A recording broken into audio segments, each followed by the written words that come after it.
A paz do Senhor, meus irmãos, nós estamos dando início a mais uma escola bíblica dominical online. Desta feita, a lição de número 9 do primeiro trimestre de 2019, com o título Conhecendo a Armadura de Deus. A paz do Senhor, meus irmãos, bom estar com os irmãos. E tendo por base a lição de número 9, o texto áureo está em Efésios capítulo 6, o versículo de número 13. Portanto, tomai toda a armadura de Deus, para que possais resistir no dia mau, e havendo feito tudo, ficar firmes. Queridos irmãos, a lição ela é a continuação da lição passada, né? Nós vamos tratar agora sobre a guerra em si, tendo em vista que, para muitos, esta é uma guerra inexistente. Alguns professores, alguns pensadores tentaram no século passado colocar à mente das pessoas que o diabo, por exemplo, não existe. Tentou colocar-se que, por exemplo, ele seria uma força que a gente, para justificar os males que os seres humanos cometem, a gente precisaria jogar a culpa em alguém. Mas, na realidade, essa guerra existe, o diabo existe, essa batalha existe, e nós vamos aprendendo que, ao longo da história, as guerras existiram. Primeiro, quando o homem e a mulher pecam contra Deus, já começa ali uma grande batalha, ele já perde uma batalha, né? Ali o nosso adversário já começa perdendo também a batalha, porque ele começa com uma sentença, né? De fato, Adão e Eva foram expulsos do jardim, mas ele já começa com uma perca. Fica tranquilo. É Deus dizendo para ele, você começou uma guerra que você já vai perder. Fica tranquilo, porque vai nascer um aí da semente da mulher que vai te esmagar e vai acabar com essa guerra. Então já começa uma perca. Adão e Eva, por sua vez, começam numa batalha pela sobrevivência, né? Não que o trabalho veio por causa do pecado, porque quando Deus coloca Adão para cuidar do jardim, Deus já fala com ele, você vai lavrar e você vai cuidar da terra. Então ali havia um lavrar, um cuidar da terra. E agora Adão recebe de Deus uma sentença. Agora você vai trabalhar com esforço, você vai suar, você vai ter dificuldade. E tem mais, Eva, agora com dor, né? Com dor você vai dar nos desafios. Então nós já começamos a ver que ali já começa uma batalha, já começa uma guerra. E daí dá-se início, né, a várias guerras que nós vamos vendo ao longo da história da humanidade. E as primeiras que nós conhecemos já no livro do Gênesis vão ser a guerra por territórios, né? Guerras por famílias, né? Então daí nós começamos já o período das guerras, para nós podermos entendermos aí a lição. Quando a Bíblia vai relatando a escolha de Deus por Abraão, né, que a história vai se afunilando depois da queda do homem e da destruição do dilúvio, nós vamos perceber que lá vai chegando a um ponto que Deus vai tratar com Abraão para que ele seja uma grande nação. E aí começa Abraão, Isaac, Jacó, os 12 filhos, as 12 tribos. Então a nação de Israel vai criando força, né? Vai criando. E entre tudo isso é importante notar que a figura de Deus para com essa nação que surge, que é Israel, há um vínculo muito forte. E as nações também ao seu redor, elas tratam sempre essas conquistas de terra como algo de comunhão com os seus deuses. Então, antes das guerras, era invocado, cada um invocava o seu Deus para que a parte vencedora correspondia a um Deus mais poderoso. Então, essa figura também da guerra vinculada a Deus é muito forte.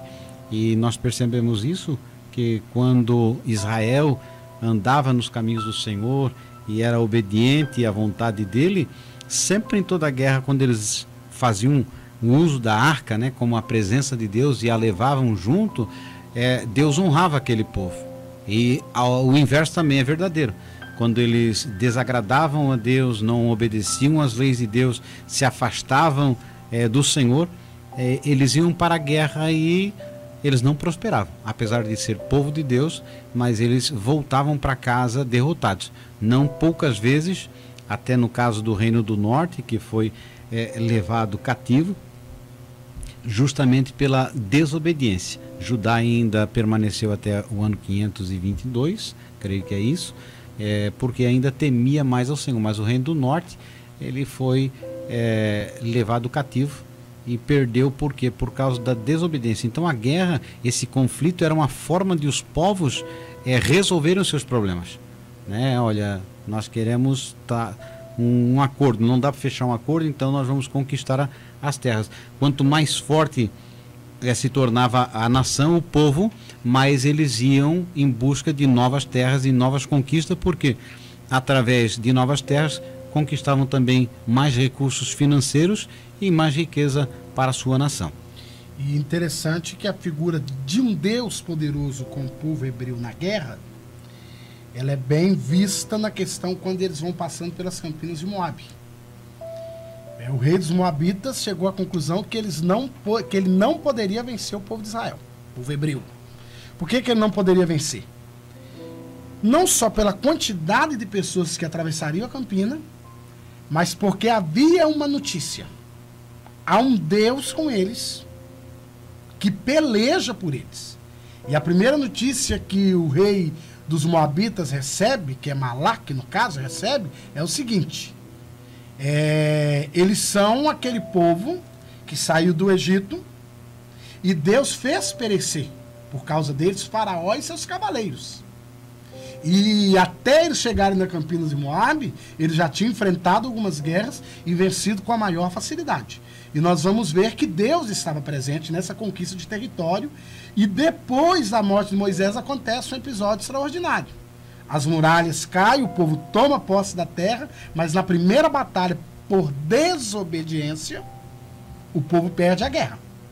Deus estava com eles, mas pela desobediência, no caso de Acã comete um ato infracionário e desobedece uma ordem de Deus, que não se podia levar nada. Acã, quando toma a decisão de pegar a capa, ele coloca todo o povo a perecer. Aí nós já começamos a entender que nessa nossa batalha espiritual, nós sempre temos a prerrogativa da vitória, porque Cristo já nos garantiu essa prerrogativa. Nós já somos vencedores dessa batalha. Mas essa batalha só será vencida condicionado à obediência. Por isso nós vamos conseguir entender o texto que o comentarista traz. Essas condições para a gente vencer essa batalha. Aí vem justamente sobre esse primeiro tópico. Nós estamos tratando da guerra ao longo dos séculos, dando uma introdução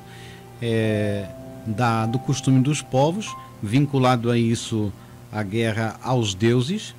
E aí, no sentido metafórico, que é essa comparação, né, uma metáfora, já no Novo Testamento nós não vamos encontrar isso, porque quando Cristo surge, né, o Verbo encarnado, já aparece na época em que Roma domina, a Pax Romana, né, onde já havia uma paz conduzida pela força. Então, onde não havia condições de haver revolta, porque o Império Romano ele era muito cruel e ele conseguiu manter através da força, da violência, com que os povos se mantivessem mais ou menos acalmados, pelo menos até o ano 70 ali, quando surge uma revolta lá. E então, mas essa parte metafórica diz respeito justamente a isso que o presbítero o pastor irmão Luciano está falando, que é o símbolo da nossa guerra, né? A condição de nós alcançarmos êxito e vitória nas nossas batalhas diárias, vinculado à nossa vida de comunhão com Deus e a dependência justamente aos preceitos de Deus, né? Essa obediência é sempre levada em conta, porque na batalha, quando eles se encontravam adorando a Deus e cumprindo com a lei de Deus, era uma conquista após a outra. Tanto é que os povos ficavam temerosos. Imagina, uma cidade como Jerusalém, edificada nos altos, jamais havia conquista, quer dizer, e tantas outras como Jericó, que as muralhas caíram, e o povo ficava perplexo, porque Deus agia em prol daquele povo. Assim como nós também percebemos a manifestação da mão de Deus sobre a vida do povo que serve ao Senhor Jesus. E o apóstolo Paulo, quando escreve, né, irmãos, mostrando para nós que essa nossa batalha, ele escreve essa carta aos Efésios numa prisão domiciliar, né, ele tinha conquistado esse direito, estava preso em casa, mas interessante que a condição para ele cumprir essa prisão hoje é a tornozeleira eletrônica. Mas Paulo tinha um soldado amarrado a ele. Né? Paulo tinha um soldado amarrado a ele. Então, quando ele começa a declarar, a escrever, ele olhando para aquele soldado, aí vai começar o principal que o apóstolo Paulo vai nos ensinar nesse capítulo 6, é o seguinte, que a nossa luta, ele não estava em momento algum incomodado nem com o soldado, ele estava ali mostrando para nós qual que é a nossa verdadeira batalha, qual que é a nossa verdadeira luta, e aí ele vai usar essa metáfora do soldado que estava diante dele, a qual ele estava preso, aquele soldado, para cumprir essa prisão domiciliar, né? Estava ali com ele, aquele soldado, e ele vai usar o que ele estava vivenciando para mostrar aos irmãos como que é a nossa guerra. E aí ele consegue explicar para nós como igreja, porque não é só a igreja, aos Efésios, ali aos irmãos de Éfeso, mas explicando para nós como igreja na sua totalidade, como é que é a nossa batalha, como é que nós temos que estar preparados para essa batalha. Lembrando bem, né, irmãos, algo que a gente precisa desmistificar, que o diabo, na verdade, não é um Deus, né? Ele é um ser caído, ele é um anjo caído, mas ele batalha, ele luta, ele enfrenta. E nós, nesse enfrentamento, precisamos estar preparados para enfrentá-lo. Quando é referido ao termo guerra, né, e aí nós podemos saber que numa guerra há dois lados. Nós temos uma mencionada na lição passada, essa guerra tem dois lados. O lado que serve a Deus e o lado que não serve a Deus. E temos aí a consciência de que é uma guerra sem trégua, né? Não há um acordo de paz. A guerra que nós lutamos na nossa vida diária é algo que nós travamos diariamente. Não há um acordo de paz com o inimigo e não há um cessar. Sempre haverá. E o importante é que não há neutralidade. Isso não existe assim, mas eu não estou lutando nem do lado de cá, nem do lado de lá. Não existe como você ficar no meio termo, né? Como a carta de Apocalipse à Laodiceia, porquanto não és quente e não és frio, e és morno, vomitar-te-ei da minha boca. Então a neutralidade na guerra não existe. E para guerrear, nós deveremos sempre estar preparado, vigilante, para que nós possamos ter bom êxito nessa batalha. E a batalha também não é uma batalha só individual, ela é coletiva, né? É a igreja, é o corpo. Todos nós estamos nesse pleno campo de batalha para que nós possamos juntos alcançarmos o propósito que é estar com Cristo para sempre. É muito bom que, irmãos, não tem possibilidade de ficarmos em cima do muro. Não tem.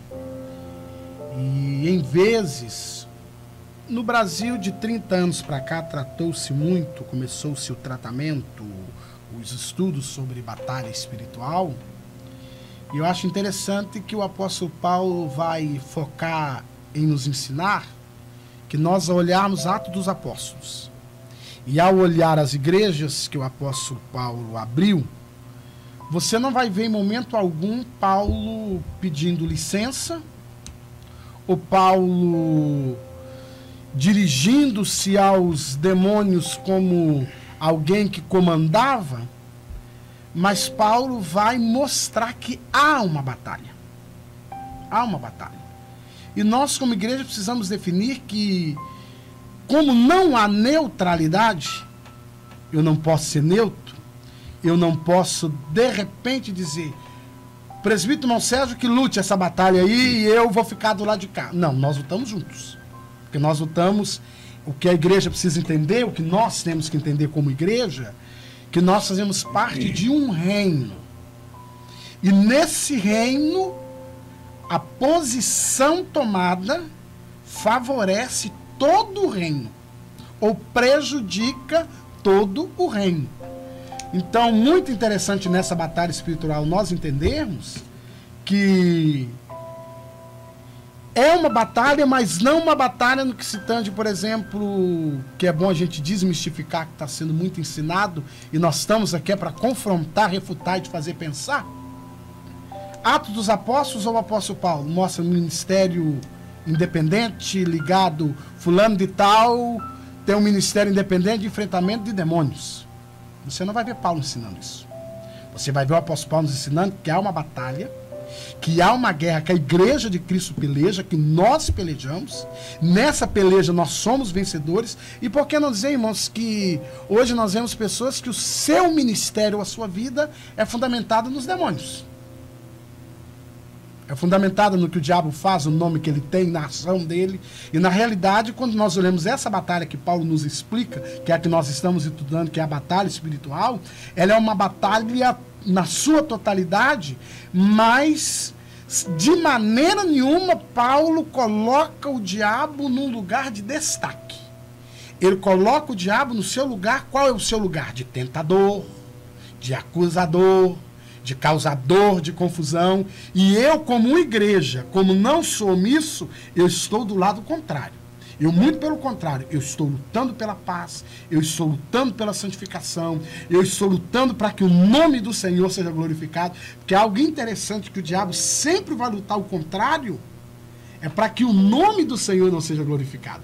Porque quando ele, voltando um pouquinho na lição passada, quando ele fala com Jesus, na sua tentação, quando ele fala, se tu és o Filho de Deus, é mais ou menos, ô Jesus, se tu és tudo isso aí, dá o seu jeito, não fica nisso aí. O que é que ele quer mostrar ali? Ele quer tirar aquela glória que o Pai colocou sobre o Filho. E nós, como igreja, por vezes, presbítero irmão Sérgio, eu tenho observado, talvez seja uma observação só minha, por vezes nós tiramos a glória que nós devemos dar a Cristo e colocamos o diabo num lugar de destaque que ele não tem. A batalha existe, a força maligna existe, o diabo existe, mas nesta guerra, se nós estivermos em consonância com a palavra de Deus, a vitória já nos é garantida. Então, observando com calma, com racionalidade, nós temos que tratar o inimigo na sua, nem superestimar, nem subestimar, mas saber que, como nós estamos com Deus, a vitória é nossa. Quer dizer, o nosso papel é sermos obedientes à sua palavra, servos dele, para que ele conduza tudo isso. Então, quando nós olhamos pessoas fazendo do culto uma apresentação, as entidades demoníacas, isso é uma falta de maturidade, né? São, como nós estivemos tratando, a questão dos questionamentos, quem tu és, de onde tu vem, o que tu queres fazer, e tu queres destruir com a vida desse ou daquele. Isso não se trata de guerra, isso aí se trata de infantilidade e de falta de maturidade. Nós temos que tratar a nossa comunhão com Deus. Eu vejo que a preocupação de Jesus no seu ministério nunca foi desse tipo de confronto. O confronto maior com Jesus foi justamente com os religiosos. Era o confronto maior. Porque, claro, nós percebemos hoje que a nossa batalha não é contra a carne nem contra sangue, é o que a Bíblia vai dizer, né? Não é contra a carne nem contra sangue. Quer dizer, não é contra irmão, não é contra os seres humanos, mas é contra aquilo que motiva os seres humanos a fazer algo. E nisso há uma preocupação, porque o inimigo nosso é invisível. A batalha não é carnal, então ela é espiritual, e as armas também não podem ser materiais e físicas, tem que ser espirituais. É onde nós vamos entrar no segundo ponto, onde estaremos alinhando. Então perceba que diariamente nós somos induzidos e às vezes conduzidos a fazer o papel do diabo. Aí sim é essa grande guerra. O papel do acusador, o papel do caluniador, o papel não do pacificador, que bem-aventurados os pacificadores, daí passamos a dar ouvido a essa voz, é justamente nesse campo que nós temos que cuidar, porque os ardis de Satanás, as suas sutilezas, por vezes são imperceptíveis para aqueles que não vigiam, para aqueles que não estão atentos à guerra, estão desapercebidos. Então, por vezes é possível que caia numa cilada, numa armadilha, que seja engodado e atraído pelo seu próprio desejo, como o peixe que pensa que a isca é o seu alimento, mas é a sua morte. Então, tudo isso é o campo do inimigo. Então, para finalizar essa parte, nós falamos sobre a guerra, o seu início, desde a queda de Adão e Eva, e as conquistas pelas terras, e depois as lutas entre as famílias, e com a perpetuação do povo de Israel, a própria utilização desse símbolo da guerra como um símbolo espiritual. Agora nós vamos para a segunda parte, que vai falar sobre a metáfora bíblica.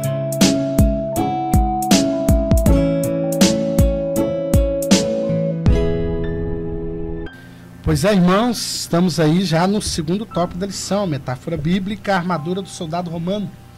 Paulo, para cumprir essa prisão domiciliar, ele estava ligado a um soldado, né, a guarda pretoriana, e eles eram ligados, amarrados um ao outro pelos pés. Então Paulo não tinha como fugir.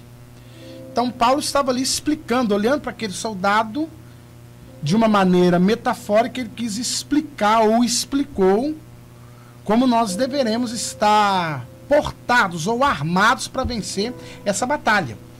E é interessante lembrar que ele começa dizendo: tendo cingido os vossos lombos com a verdade.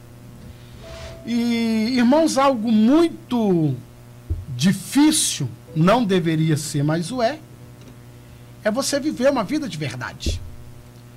Porque quando nós começamos a analisar desde o começo, nós vamos ver que Abraão, ele fala uma meia verdade. Ela é minha irmã. Mas por causa disso, naquela noite, Deus visita Abimeleque, não permite aquela noite. A palavra de Deus vai dizer que aquela noite Deus não permitiu que nenhum animal chegasse à sua fêmea, nenhum. Deus permitiu, Deus interviu. Por quê? Porque Sara não era meia-irmã. Sara era sua esposa. Então ele fala uma meia-verdade, de fato ela era irmã por parte de pai, mas naquela situação era a esposa de Abraão, que já pensou, se naquela noite Deus o intervém, quem seria o pai de Isaac? Não haveria probabilidade ou haveria uma lacuna para dizer que Isaac era filho de Abraão e filho da promessa. Se não houvesse uma intervenção de Deus, a meia-verdade de Abraão traria um prejuízo. E aí, irmãos, nós precisamos aprender que a verdade, é claro, que nós usamos muito assim quando vemos um pregador que prega assim a verdade, aí nós usamos fulano tem o dom da exortação. Na realidade, a exortação é pregar a verdade com amor. A verdade, ela tem que ser falada, mas ela tem que ser falada com amor. Irmãos, e como nessa guerra não dá para ter meio termo, não dá para ter meia verdade. Essa vai ser, no caso, esse é o cerne da questão. Eu não posso ser meio crente, não tem meio pecado, não tem meia santificação, não tem meia vida de oração. Não, eu vou dizer para o irmão Sérgio, até aqui eu vou contar a verdade, mas eu vou esconder isso aqui.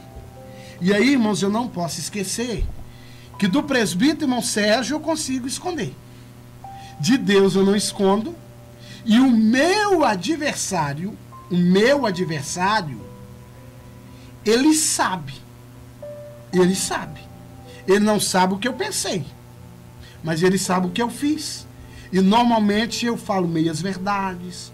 Outrora, outro momento, para eu pregar o evangelho, eu quero usar de meio termo, porque eu penso que se eu falar a verdade, a pessoa não vai, quem sabe, me ouvir nunca mais. Mas na realidade nós vamos entender que nós estamos aqui para falar a verdade uns com os outros, e na hora da pregação do evangelho de Jesus, nós falamos a verdade. Jesus enfrentou não pessoas, mas ele enfrentou os religiosos com a verdade. Em momento algum, quando chega, por exemplo, a questão da mulher adúltera, Jesus ali, ele não fala uma meia-verdade. Não, ela é adúltera mesmo. Porque se ele falasse, estava certo, ela era adúltera mesmo. Mas ele faz uma pergunta crucial. Se ela era adúltera, tinha que ter um adúltero, que não foi apresentado. Ele fala, tudo bem, tá certo. Aquele que dentre vós não tem pecado, está liberado. Pode atirar aí a primeira pedra. Jesus fala uma verdade que combate a própria verdade que eles tinham trago até Jesus. Então, irmãos, por vezes, nós falamos meia-verdade às pessoas. E quando eu falo meia-verdade, eu já falei mentira, porque a Bíblia diz que o diabo é o pai da mentira. E aí, quando eu falo meia-verdade, eu já estou... Aí eu não estou dizendo aos irmãos que eu perdi parte da minha armadura. Aí eu estou dizendo aos irmãos que eu estou sem armadura nenhuma. Porque ela é um ato completo. Ela é um ato completo. Portanto, tomai toda a armadura de Deus. Efésios 6:13, né? Para que possais resistir no dia mau. E havendo tudo isso, ficar firmes. Aí vem o 14, estáis, pois, firmes, tendo cingido os vossos lombos com a verdade. É interessante notar que para resistir e para ficar firme, nós deveremos estar com a armadura de Deus, que é, como já foi relatado, uma indumentária completa, né? São todos os itens da armadura, incluindo capacete, espada, a couraça, o escudo, a sandália. Isso tudo fazia parte, é um conjunto. Você nota que o cinto, né, que vai dizer que está cingido os vossos lombos com a verdade. Quer dizer, esse cinturão que segurava a espada, que vai ser símbolo do Espírito, a espada do Espírito, e segurava a própria roupa para dar agilidade ao soldado de poder correr, de poder ir ao encontro do inimigo e estar lutando. Então é interessante como a verdade ela prevalece. O exemplo de José, quando permanece firme na sua fala, dizendo que não havia cometido pecado contra Deus e contra o seu Senhor, e a princípio ele até foi colocado numa prisão, e futuramente a verdade surge, porque há muitas vezes uma preocupação nossa de tentar provar que nós estamos certos, de provar que nós somos da verdade. A realidade é que se nós permanecemos fiéis a Deus, na frente vai aparecer a verdade. Quer dizer, uma vida de caráter, uma vida vivida segundo a palavra de Deus, automaticamente as pessoas vão perceber que há verdade. E isso é interessante porque é a formação do nosso caráter. Porque você pode notar que para você adquirir confiança de alguém, são muito tempo de observação. As pessoas vão observando. O seu crédito, por exemplo, vai aumentando conforme você vai honrando com seus compromissos. Na igreja, ou na sociedade, ou no colégio, ou qualquer outro lugar, as pessoas vão observando as nossas vidas diariamente. Então a verdade não é só um dia, né? E eu vejo como é importante isso, porque muitas pessoas adquirem esse patamar ao ponto de pessoas dizerem assim, não precisa nem pagar, não precisa dar um cheque, não precisa dar o cartão, né? Porque eu sei que você vai acertar a conta comigo, eu sei que você vai pagar a conta, porque ele já tem feito isso por vários anos e isso já é um crédito.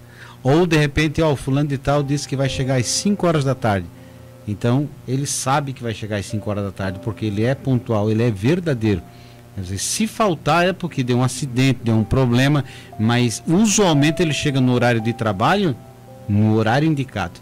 Ele está trabalhando no horário de trabalho, ele não está fazendo outra coisa, porque a verdade é isso, né? A verdade não é só o fato de você falar, mas é viver. A verdade é prática. Eu posso dizer que sou verdadeiro, mas a prova disso vai ser na minha vivência. Quer dizer, eu posso até dizer que eu faço, mas só o fato de eu falar não vai fazer. Então você, como eu, precisamos ver que Jesus mesmo disse: eu sou o caminho, eu sou a verdade e eu sou a vida. Quer dizer, essa verdade é a própria palavra entronizada no nosso coração e refletida através das nossas atitudes. O mundo precisa ver em nós o reflexo da verdade, que é o próprio Cristo, que é a atitude que honra o nome do Senhor, é a vida que honra o ministério de Cristo. Aí nós podemos dizer assim: eu estou cingido, quer dizer, eu posso caminhar, eu estou nesse propósito. E aí o segundo item, que vai tratar sobre a couraça, que também é um item muito importante, que cobria do peito até a coxa, né? E, irmãos, e Jesus, para a gente chegar nessa couraça, Jesus falou algo que é necessário fazer. Não dá nem para eu correr. Ele falou: assim resplandeça a vossa luz diante dos homens, para que o vosso Pai que está no céu, ele seja glorificado no Filho. E essa couraça da justiça, e agora a couraça que o soldado usava, ela, na verdade, era uma armadura defensiva em forma de um manto de ferro feito de couro, tiras de metal, tá aí na lição, ou escamas de bronze. Sua função era proteger mesmo o pescoço, peitos e ombros, e abdômen e as costas. Dependendo da época, da civilização, a couraça chegava até a coxa. O apóstolo Paulo usa a couraça como metáfora para ilustrar a defesa espiritual como a couraça da justiça. Aí, irmãos, essa couraça da justiça é outra coisa muito importante, que ser justo não é algo que tem como eu dizer para o presbítero: irmão Sérgio, eu sou justo. Isso não é algo que dá para falar. Isso é algo que a minha vida e que a sua vida no cotidiano vai provar que você é justo. Somos justos no troco do mercado? Aconteceu algo comigo agora. Eu não sei se na confusão a menina me devolveu um troco, liguei o carro e fui embora. Cheguei em casa, eu falei: não, essa mulher tá errada. Mas só que estava errada para ela. E para mim, como crente, pior ainda. Porque eu troquei o dinheiro para ela, notas menores, e ela me deu o troco de volta.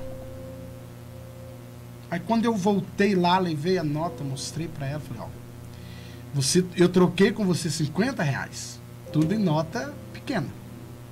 E na verdade a minha compra deu 40 e alguma coisa. E você me devolveu R$50 de volta. Aí ela fez uma pergunta: ou você é muito honesto, ou você é muito crente. Aí eu falei para ela: muito honesto não sei, porque não tem muita honestidade. Ou você é honesto ou não é. E o muito crente, falei para ela também não. Falei para ela também não. Falei com ela: na verdade, eu procuro servir a Deus. Mas eu observei na fila que tinha um outro irmão da igreja também, que nem sabia do que estava se tratando, se passando. E por vezes eu vejo irmãos dando testemunho que foi no lugar, o troco foi lhe devolvido a mais, e foi uma provisão de Deus. Eu ouvi há um tempo esse testemunho. Eu fiquei, irmão, meio invocado. Chamei a pessoa no final e falei: não, irmão, se o irmão quiser morar no céu, o irmão vai fazer duas coisas: nunca mais conte isso como testemunho, e o mais breve possível volte lá e devolva, porque essa pessoa ou perdeu o emprego ou teve que pagar o caixa. E aí, irmãos, a Bíblia vai ensinar. Essa é a couraça da justiça. Por vezes eu não uso essa couraça. Qual é a couraça da justiça? Eu estou vendo meu irmão sendo prejudicado. Como, irmãos, que eu não reajo? É claro que eu não vou reagir para a briga, mas eu tenho que ter uma reação. Não, aí nós colocamos assim, hoje eu ouço muito dizer assim, o Senhor é o meu defensor. Outrora eu escuto alguém dizer, não, irmão, não dá pra gente entrar em certas coisas, porque quando o irmão está sendo provado, se eu entrar lá naquela prova com ele, Deus vai me provar. Não, irmãos, isso é injusto. E é isso que Paulo está nos ensinando.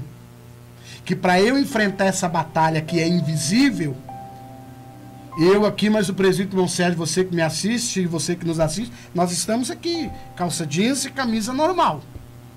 Mas nós temos que estar com essa couraça. Nós precisamos ser justos. Nós precisamos ser justos no que falamos, nós precisamos ser justos no que tratamos, nós precisamos ser justos na maneira que nós agimos, porque isso vai delinear ou vai definir de que maneira nós vamos sair dessa batalha.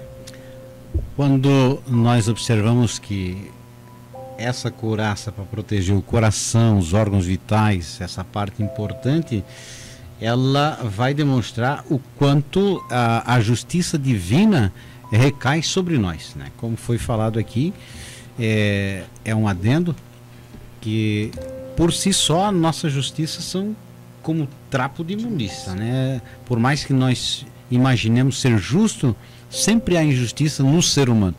Por isso nós estamos numa batalha, numa guerra, justamente para ir contra a nossa própria natureza e os frutos que procedem da carne.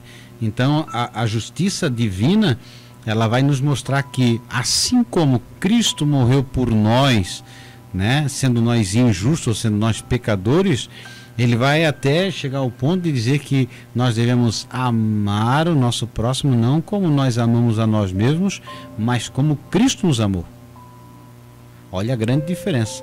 Quer dizer, quando Cristo ama a igreja, não sendo ela merecedora, ele morre por ela. E aí ele bota a responsabilidade sobre a nossa vida como justiça, amar o próximo, para cumprir a justiça de Deus, o nosso próximo como Cristo nos amou. Então, há exemplo na Bíblia que quando um servo ia ser condenado, estava na cadeia para pagar um valor de uma quantia altíssima, ele suplica misericórdia para o Senhor e o Senhor perdoa a sua dívida. E quando ele sai da prisão, ele encontra um devedor dele, que é um valor insignificante, ele espanca, ele machuca e ele manda aprisionar até que pague o último centavo. E as outras pessoas que observam isso vão dizer assim, mas como é possível um negócio desse? E chegando ao ouvido do seu senhor, ele disse, servo mau, eu te fiz justiça, quer dizer, eu dei o perdão da tua dívida que tu jamais teria conta de pagar, e agora tu maltrata o próximo por causa de uma quantia insignificante. Então essa justiça justamente é tratar o nosso próximo com equidade, com empatia, quer dizer, nos colocar no lugar do próximo. Muitas vezes evitarmos o confronto mesmo tendo a razão. Quer dizer, a justiça ela vai além do fato da devolução do dinheiro, que isso é fundamental, né? Assinamos embaixo que não tem como a pessoa fazer algo assim. Mas por vezes você percebe que nós somos induzidos a buscar a nossa razão até na justiça dos homens. Paulo ainda vai dizer, não tem entre vós quem vos julgue, vocês precisam levar as suas causas diante dos ímpios. Quer dizer, por quê? Porque se leva em conta não só a justiça divina, quer-se ter razão na terra.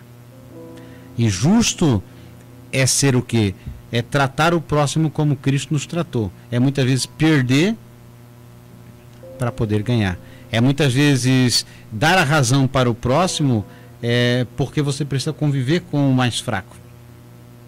Por isso a vida cristã é tão difícil. Porque você tem 100% de razão, mas o irmãozinho é tão fraco que o sangue de Cristo é tão valioso para você desprezar o que Cristo fez por ele por causa de uma coisa tão pequena que você vai ter que relevar. Você que é mais forte vai ter que relevar. Eu já tive em reuniões que você olha o irmãozinho falando assim, diz assim, meu, só falou besteira. Mas eu fico pensando, nós temos a graça de Deus de ir para um culto e muitas vezes não ouvir aquilo que é, muitas vezes até edificante, mas nós temos a graça de Deus de saber, não, mas Deus sabe todas as coisas. porque nós vamos ser tentados a sair dali, como querer fazer a justiça, não, mas não deveria ter dado oportunidade, mas não deveria ter feito isso, não deveria ter feito aquilo, se fosse comigo era assim, se fosse comigo era assado, e na realidade nós devemos pedir graça a Deus e assim, Senhor, trata, vê o que é possível, que não é, nada foge do teu controle, dá uma iluminação, ajuda, porque as nossas causas são as causas de Deus. Então, justiça é muitas vezes você dizer assim, será que eu já não fiz isso? Será que também, às vezes, eu também já não fui longe demais? Então, quando você parte para o lado do seu passado, nas trevas, no pecado, e a mão de Deus te arrancou de lá, né, fazendo essa justiça, pagando aquilo que você devia e trazendo para o reino da luz, você tem que olhar assim e dizer, menos, Sérgio. Calma, menos. Então, justiça é envolvida com o amor. Porque, irmãos, justiça maior do que a de Jesus não teve, porque eu estava condenado. Nós estávamos condenados. Como é que ele aplica a justiça? Você vai morrer. Não tem como que você vai ter que morrer. Então, todos nós condenados, o que é que ele fala? Vamos cumprir a justiça na íntegra.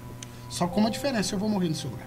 Por isso essa vida, para viver uma vida justa, né, sem abertura para nada, justo, é uma vida de separação, uma vida de santidade. A justiça vai ao encontro da santidade. E é interessante porque elas caminham juntos, e a justiça, que ela é uma característica só de Deus. Ela é tão de Deus que ela é de Deus, ela é do instinto de Deus, a justiça e a verdade são atributos ligados ao caráter de Deus. Só que como elas são ligadas ao caráter de Deus, a justiça e a verdade, a partir do momento que Jesus entra em mim, usando ainda o que Paulo fala à igreja, que não sou mais eu quem vivo, mas é Cristo que vive em mim, aí eu consigo viver. Porque eu só vou conseguir, irmãos, vencer as artimanhas. Quando eu era menino, não fui muito, mas a gente fazia, né, uma arapuca lá para pegar um passarinho, alguma coisa. E meu pai não gostava muito, que ele tinha, falava que precisava matar os bichinhos e tal. O diabo, por vezes, prepara as suas arapucas. Por vezes. Ele vai preparar as suas artimanhas. Mas se eu tenho em mim, porque, irmãos, lembrando bem, que eu, mas o presbítero irmão Sérgio, jamais estamos aqui para dizer aos irmãos que nós somos, tá? Que alguém pode pensar, não, então ali estão homens muito justos, muito... Não, irmãos, isso é atributo de Deus que começa a aparecer em nós a partir do momento que eu começo a andar alinhado com Cristo. E ser alinhado com Cristo, para dizer bem aos irmãos, não é algo tão fácil também não. Porque lutar contra mim mesmo é muito difícil. Eu socar alguém, eu uso o termo socar, brigar com alguém é mais fácil. Mas eu mesmo me armar ali, eu vou ali, vou dar, irmãos, é mais complicado. E isso vai ser algo que nós vamos adquirindo, irmãos, que faz parte da nossa armadura, a armadura que nós temos que ter, que é algo invisível, que não se vê. A partir do momento que nós andamos alinhavados com Cristo, alinhados com Ele, a nossa vida de santidade, a nossa vigilância, né? Porque para mim ser um soldado, para estar preparado, para me estar ali com essa couraça, eu tenho que estar de pé. Já não vai dar para estar deitado, dormindo. Então é necessário andar com Cristo. Então, olhando aqui essa parte da metáfora bíblica, o autor vai tratar primeiramente que a armadura de Deus não é nossa, é a armadura de Deus, e não se adquire a armadura para uma guerra com o propósito de luta desnecessária, né? Isso é algo que se adquire ou se recebe de Deus quando existe um comprometimento, o Espírito Santo habita na nossa vida, então é um conjunto que faz parte da vida do ser humano. Não é, eu vou comprar agora o capacete, eu vou comprar a espada, ou eu vou pagar o preço por isso ou aquilo. Não, isso é uma vida de comunhão diária com Deus e vai sendo refletido através dessa figura aqui que Paulo coloca, olhando um soldado na frente dele e fazendo um comparativo. Tá bom? Então nós vamos pontuando para você e vamos agora para a última parte, que vai falar sobre outras armas usadas como ilustração.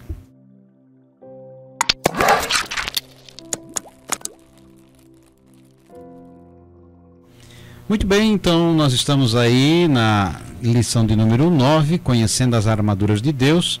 É a lição do primeiro trimestre de 2019 e estamos aí levando para o terceiro e último tópico, que vai falar sobre outras armas usadas como ilustração. Então, um dos itens aqui é o calçado, né? E o calçado era uma sandália que os soldados se utilizavam, não como as nossas sandálias, mas eles tinham tipo de alguns cravos, algumas pontas para eles, porque os terrenos às vezes eram íngremes ou tinha lama, então eles precisavam ter firmeza, eles precisavam estar calçado para não escorregar, né? Eu já tive a experiência de subir um morro com sandália e essas normais, né, de tira, e perdi no caminho, e quando fui descer estava molhado, não deu. Então não era o calçado adequado para a atividade que eu estava fazendo. Então aqui Paulo vai falar sobre o calçado como falando sobre o próprio evangelho, né? Aqui ele diz o termo hebraico naal, sandália, sapato, seu correspondente grego na Septuaginta, e no Novo Testamento hipodema. Então ele era uma peça do vestuário usada pela população civil. No caso soldado, porém, era necessário para a segurança e prontidão da marcha. Nessa linguagem figurada remete à agilidade e à prontidão, como nós falamos. Então, para a pregação do evangelho, quer dizer, se nós estivermos calçados, nós poderemos estar conhecendo o que é o evangelho, o que é a palavra, para nós podermos estar firmes no dia mau. E ele trata aqui também, né, irmãos, do escudo da fé, né? O escudo era usado para defesa do soldado, né? 1,60 m de altura, ali por 70 quase de largura. E é interessante que uma dificuldade era os dardos que eles recebiam, né? Que era lançado, e os dardos vinham com fogo, né? Então eles tinham que se defender, né, nessas guerras. Nessas guerras o escudo era para isso. E Paulo vai falar, ele olhando para o soldado, ele fala, o escudo da fé. O escudo da fé, irmãos, principalmente para nos defendermos de quê? Primeiro que nós vamos ter que nos defender de muitos ventos de doutrina que vão surgindo ao longo do caminho. Vamos ter que defender que por vezes o nosso adversário quer tirar de nós aquela certeza, aquela convicção da nossa salvação. Por vezes vamos ter que nos defender de palavras que vêm pregando ao contrário de tudo aquilo que aprendemos ao longo de uma vida. Eu acho muito estranho quando eu ouço alguém que está há anos servindo a Deus e de repente vem com aquela conversa sem base, agora eu estou conhecendo agora o reino. Ora, poxa. Então quer dizer que você viveu uma vida cristã inteira sem um escudo, sem uma defesa? E Paulo, olhando para aquele soldado, ele vai nos ensinar, esse escudo vai ser para quê? Quando vier os dados inflamados, quando vier aqueles pensamentos, quando eu estou andando na rua, que passa alguma coisa por mim, que havia o pensamento, eu estou me defendendo, eu tenho escudo, eu vou me defender daquele dado inflamado do mar. E na verdade, o escudo era usado como proteção por inteiro. Né, o soldado, quando eles estavam em conjunto, todos juntavam-se, né, colocavam-se por debaixo do escudo. Então nós vamos continuar entendendo, irmãos, que essa batalha é todo mundo junto, né? Um irmão ajudando ao outro. Eu vou fazer um adendo ao que o presbítero Sérgio já falou, tem aquele irmãozinho mais fraco, então, irmão, eu vou até juntar esse irmãozinho e colocar ele por debaixo do meu escudo, já que não deu tempo dele se preparar e ter o dele, que ocorre que tem aquele irmão que não tem defesa alguma. E como é que eu vou ajudar esse irmão? É com uma palavra de conselho. É quem sabe mostrando para ele, ó, irmão, esse caminho aí não vai dar certo. Quem sabe dizer para ele, ó, irmão, nunca com a sua visão e nem com a minha visão. Porque eu penso que a minha visão e a sua visão, há momentos que elas são só nossas. Mas quando eu abro a palavra, aí eu já não é a minha visão, é a visão da palavra. E Paulo vai ensinar o que? Se você usar o escudo da fé, além de você ter uma proteção necessária quanto essas ciladas do diabo, quando esses dardos, né? Porque o principal do escudo aqui era se defender contra os dardos, né? Que era lançado, era fogo, né? Então tinha que ter aquela proteção, senão você ia se queimar na batalha. Então, irmãos, nós precisamos do escudo para nos defendermos contra as heresias, contra os pensamentos ruins que nos vêm, até entre nós mesmos, né? Às vezes a gente está lá no culto, lá, porque o culto, irmãos, é algo tão extraordinário que você está ali, o culto, nós vamos voltar àquela cultura, né? Daquela concentração, daquele momento de estarmos voltados para Deus, que tem hora que vem um dardozinho ali, que se você não tiver ali aquele, opa, deixa eu levantar meu escudo aqui, que senão eu já perco a minha bênção, eu já murmuro, eu já discordo, e eu não estou ali nem para discordar, porque o culto não é nem para mim, o culto é para o Senhor, e por vezes, irmãos, nós esquecemos de usar escudo até no culto, tem tudo para eu sair do ambiente da congregação bem, mas um dardo que o inimigo joga lá no meio e eu não me preparo, não uso o meu escudo, porque o escudo é meu, ele é meu, ele faz parte da armadura, a armadura é de Deus, que ele me deu, e o escudo é meu. Opa, na hora que ele vem eu já levanto ele aqui, irmão, já me defendo e continuo o meu culto, e o nome do Senhor é glorificado.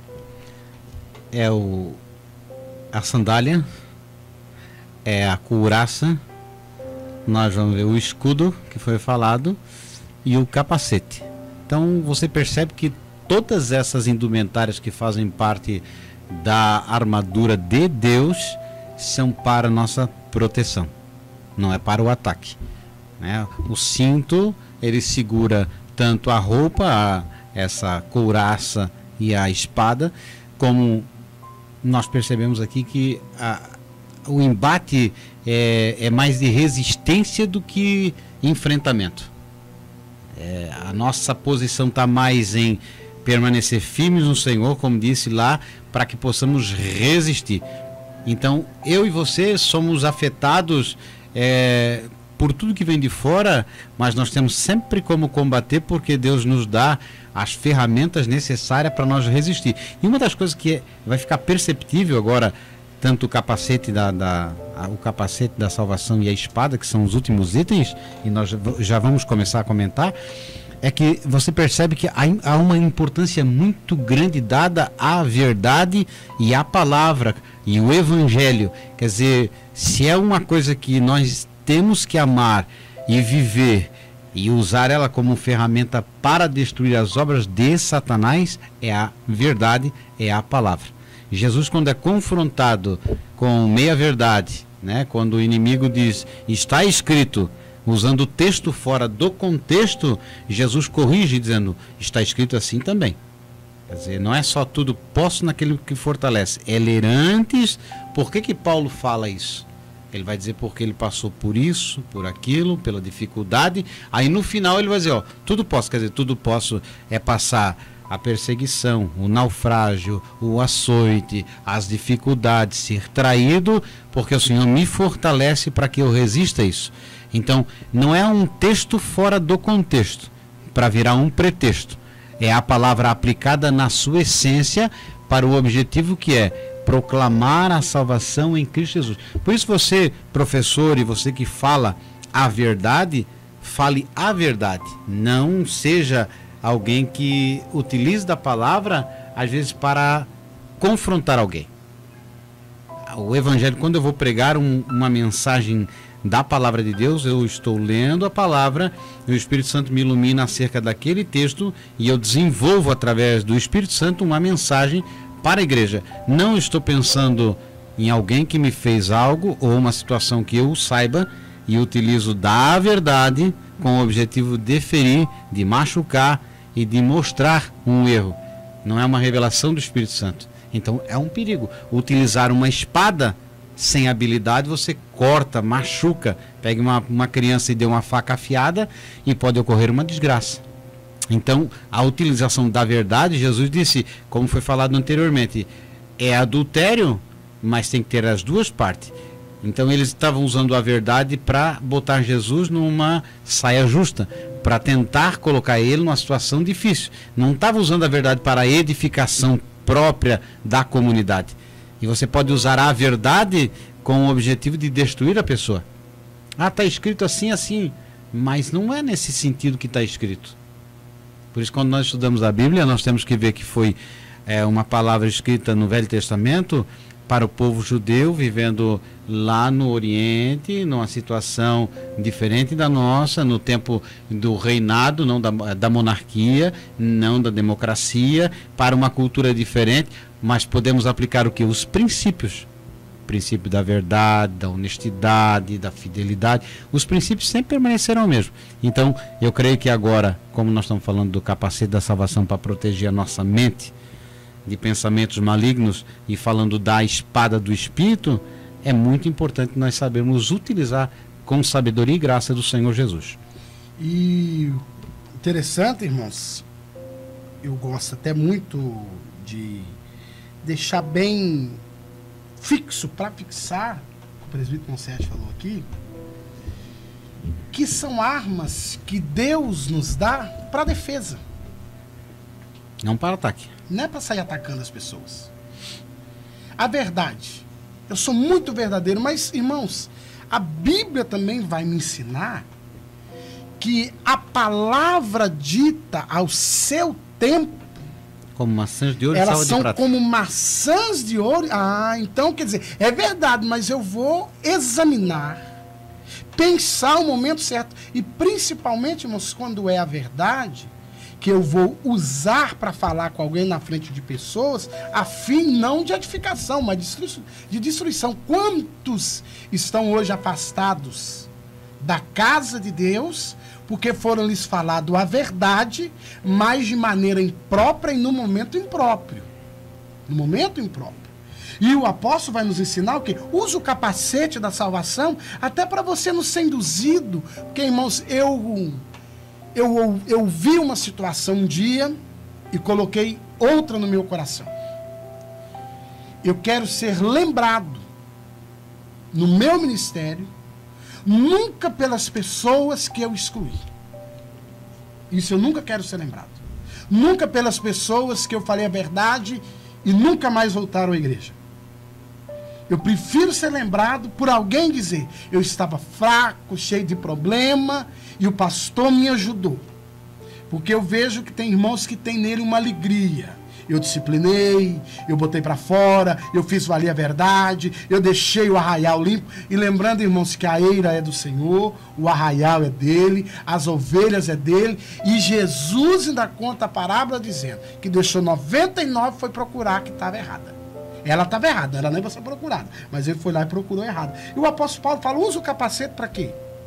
Para se defender. E essa defesa, não só das ciladas, dos dados também do maligno que vem ali com maus pensamentos, mas quando eu quero prejudicar meu irmão, quando eu quero usar a verdade, porque aí eu penso que já que é a verdade, eu tenho que ir lá. Não, irmãos. Aí ele vai falar a espada do Espírito. Aí o escritor aos Hebreus vai dizer que essa espada, ela é mais penetrante do que uma espada de 2 gumes, mas ela penetra até a divisão da alma e do coração. E ela é apta para discernir pensamentos e intenções. Então, irmão, se eu usar a palavra de Deus, que é essa espada do Espírito, para defesa e para salvar alguém, eu nunca vou prejudicar ninguém. E essa também era uma das preocupações do apóstolo Paulo. Paulo nunca foi alguém levado, porque se a gente analisar a situação que ele estava vivendo, o presbítero Monserrat, ele podia dizer: bom de eu arrancar essa espada desse soldado. O Senhor está comigo. Estou preso porque eu estou pregando o evangelho. Não estou aqui guardado porque cometi um crime. Bom de eu pegar essa espada e matar esse homem e fugir daqui. Mas ele vai mostrar: vamos usar a espada do Espírito, que é a palavra de Deus, e principalmente para eu conseguir me manter de pé. Porque é muito interessante a gente focar nisso. Não é, irmãos, para a gente, agora já que eu estou armado, eu saio lutando. E outra coisa interessante, né? Já que eu estou armado, eu vou onde tem os demônios, vou lá atrás, e eu vou e aconteço. E eu vejo pessoas que por vezes se perdem aí. Eu vou me defender. Eu não vou sair, irmãos, da minha casa procurando demônios. Eu não. Eu não vou para o culto na expectativa que eles venham. Mas eu vou para o culto na expectativa que, se eles vierem, nós os expulsamos no nome de Jesus. Eu vou para casa uma certeza, não que eu quero encontrá-lo, mas uma certeza, se necessário for, vou expulsá-lo no nome de Jesus. Vou sempre ter no meu coração a certeza, o irmão precisa ouvir a verdade, mas eu vou usar essa verdade com amor. Porque Jesus usou a verdade com amor. Quando ele fala com aquela mulher no poço de Jacó. Talvez se fosse um de nós, querida, você precisava mesmo da palavra. Porque pensa numa mulherzinha ruim é tão ruim, porque se eu já tivesse 5 maridos. Jesus não questiona o assunto. Jesus oferece para ela uma água que lhe traria transformação. E Jesus fala mais, olha, e essa água vai garantir você vida eterna. A mulher adúltera, Jesus fala que ela, tem uma outra coisa, resolvido está seu problema, vai, não peques mais. A verdade de Jesus é uma verdade centrada que não destrói. E aí fica para nós um adendo, irmãos. Usemos sempre a verdade, mas nunca com o propósito de destruir a vida de alguém ou o ministério de alguém. Usemos a verdade para que o nome do Senhor seja glorificado e que vidas sejam edificadas. Você, professor, você que estuda a palavra, sempre tem a responsabilidade, pensando no instrumento afiado, que pode tanto trazer vida quanto trazer morte. Então, as palavras que não refletem o que a Bíblia diz, elas causam heresia, causam destruição e botam muitas pessoas na condenação, na morte mesmo, né?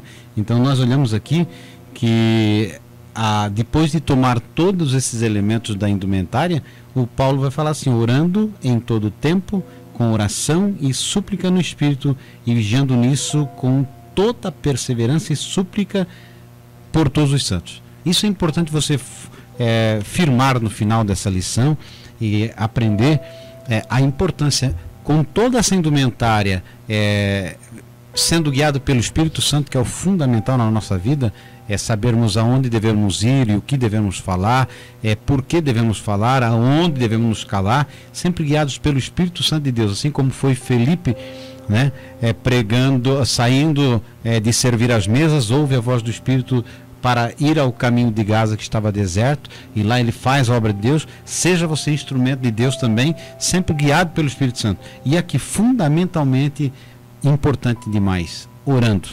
Quer dizer, a oração, ela é fundamental, não porque a oração é aquilo que é a chave que abre a porta do céu, ou é a alavanca que move as coisas, não, porque a oração é o reflexo da comunhão do ser humano com Deus. Não é um item obrigatório, mas é um item de gratidão. A oração não é um instrumento que eu vou me dobrar para que Deus me dê, ou para que eu adquira algo. Não, eu vou orar, ou eu vou buscar ao Senhor porque é uma comunhão, é uma conversa, né? Então o apóstolo Paulo ele fala oração e súplica no Espírito, vigiando nisso. Quer dizer, imagine você com todo esse instrumental, com todo o conhecimento, com toda a oração, sem vigilância, põe por terra todas as coisas. Há uma passagem assim: olhai, vigiai e orai. Primeiro olhe, depois vigie e depois ore. A oração está em último lugar. Não que não tenha importância, é que se você fez tudo e não vigiou, atravessa a rua e é atropelado. Fez tudo, não vigiou, botou o dedo na tomada, leva choque. Então a vigilância é que vai fazer você perceber se está em sintonia com Deus ou não. Opa, o negócio está ficando feio. Deu o horário de eu parar. Deu o horário de eu fechar a boca. Então você que nos ouve, a importância dessa lição é maravilhosa. Tem que se cuidar para não falar mais do que o horário permite, né? Mas nós queremos já de antemão agradecer a sua sintonia. Você tem compartilhado com os seus amigos essas lições, tem dado seu like, tem se inscrito no canal. Pedimos a Deus que continue abençoando a tua vida e que você possa ser esse instrumento, que essa mensagem chegue a muitos lugares, né? O nosso objetivo é que a palavra de Deus prevaleça. Então, aprendamos conhecer a armadura de Deus, saber que são necessárias e que ela é de Deus e que com Deus nós conseguimos vencer. Agradecemos a vocês pela sintonia e queremos convidar para semana que vem estarmos juntamente conosco, aprendendo um pouco mais da palavra do Senhor. Fiquem todos na paz do Senhor.